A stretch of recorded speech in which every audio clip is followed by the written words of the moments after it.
छत्रपती संभाजीनगर येथील आरोग्य विभागाचा आढावा घेण्यासाठी प्राथमिक आरोग्य केंद्र आणि तालुका स्तरावरील कार्यरत असलेले पर्यवेक्षक आरोग्य सेविका यांच्या बैठकीचे आयोजन करण्यात आलं होतं।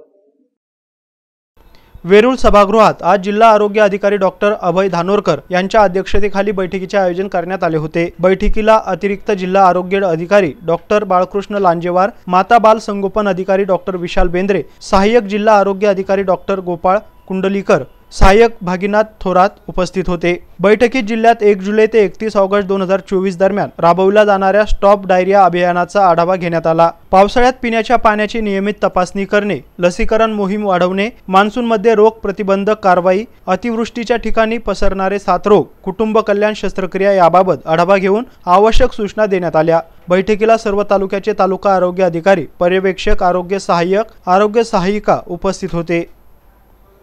मी डॉक्टर अभय धानोरकर, जिल्हा आरोग्य अधिकारी, जिल्हा परिषद छत्रपती संभाजीनगर। आज प्राथमिक आरोग्य स्तरावर आणि तालुका स्तरावर कार्यरत असलेले सर्व सुपरवायझर, त्यांच्यामध्ये LHV आणि HA यांची बैठक आयोजित करण्यात आली होती।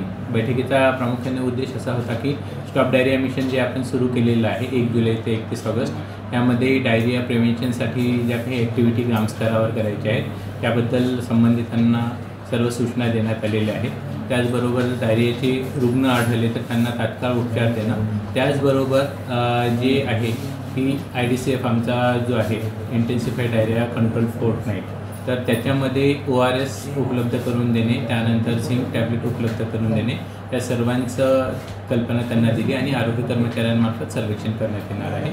त्याचबरोबर लसीकरणाची गती वाढवण्यासाठी आणि कोणतेही बालक लसीकरणापासून वंचित राहू नये याबद्दल संबंधितांचा आढावा घेण्यात आलेला आहे। त्याचबरोबर प्री मान्सून आणि मान्सूनमध्ये करावयाची काळजी, त्यामध्ये जे गावं पूरप्रवण आहेत किंवा ज्या गावामध्ये अतिवृष्टी होती अशा ठिकाणी जे साथरोग येण्याची शक्यता आहे त्याबद्दलच्या प्रतिबंधात्मक ॲक्टिव्हिटी राबवण्याचेही त्यांना सांगण्यात आलेलं आहे। त्याचबरोबर कुटुंब कल्याण शस्त्रक्रियामध्येही काम वाढवण्याबद्दल कर्मचाऱ्यांना त्याच्या सूचना दिलेल्या आहेत, जेणेकरून आपल्या जिल्ह्यामध्ये सर्व आरोग्यविषयक सुविधा पुरवण्यात येतील।